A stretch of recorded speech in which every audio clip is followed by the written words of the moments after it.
This is Eat, Sleep, Invest, the marketing podcast for real estate investors to get more deals.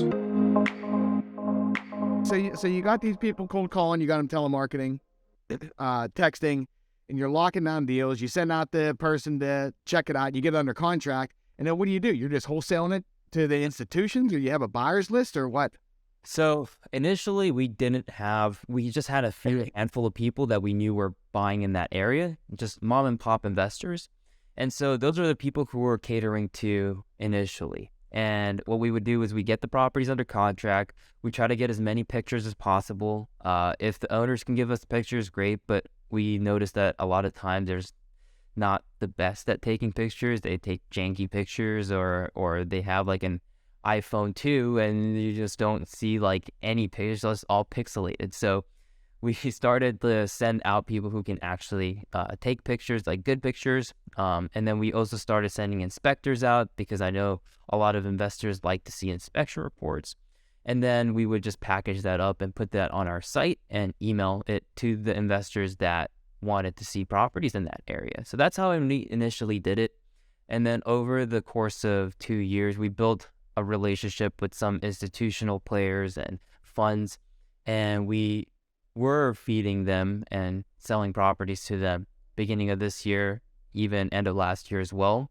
But as you may know too, I mean, a lot of funds and institutions have stopped buying, or at least halted buying for now. So we're just trying to adjust and see who we can go ahead and sell to. Right now we have one institution that is still buying, so we're selling to them too, but we're also still selling to the mom and pop investors as well, which have also significantly dropped right now. Yeah, and I know the mom and pops, I would think that they're not buying as many. Like most guys are going to buy one property, fix it up, rent it out or flip it, and then 4 months later buy another one. Yep. Versus the institutions, they can buy in bulk.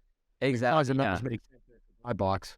Yeah, the institution's buying like 20, 30, 40 plus deals a month, whereas the mom and pop, yeah, you're exactly right. We send them one deal, they're like, okay, great. And then we were like, hey, do you guys want to buy another one? And they're like, well, no, we have to finish this flip first, and then we can go buy another one. And that's 3 to 4 months, even 6 months sometimes. So there's that lag period, and we don't have that with institutions.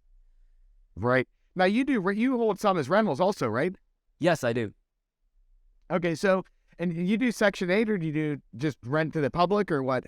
Initially, I was just putting cash tenants in there, and then I stumbled upon people talking about Section 8, namely Tom Cruise, I believe his name is.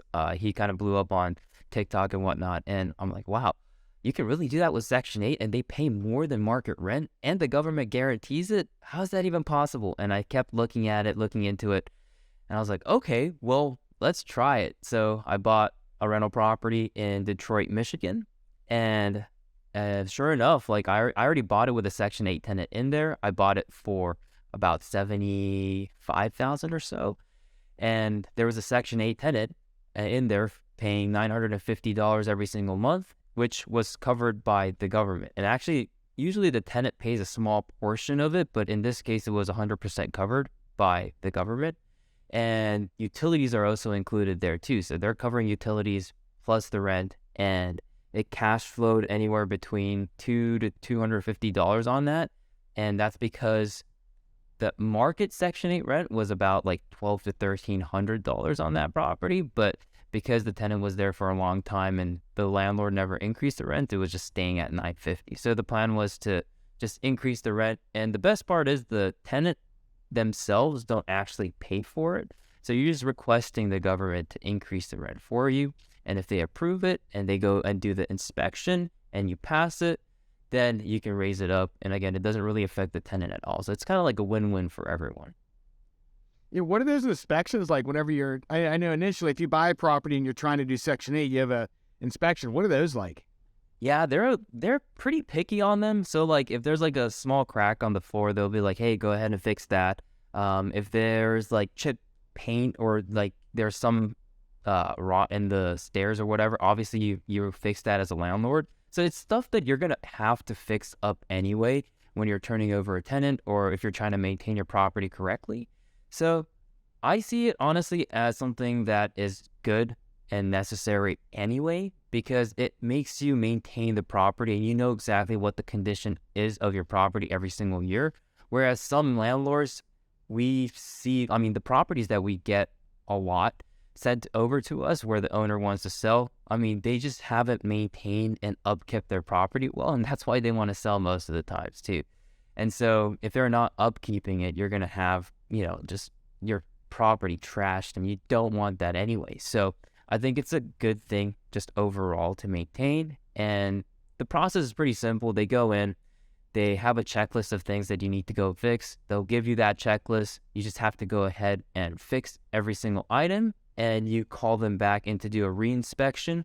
Once you pass the reinspection, then they're going to be able to approve it and go ahead and start sending you payments again. So that's pretty much how it works with the Section 8, at least in Detroit. And again, it's not very, very difficult.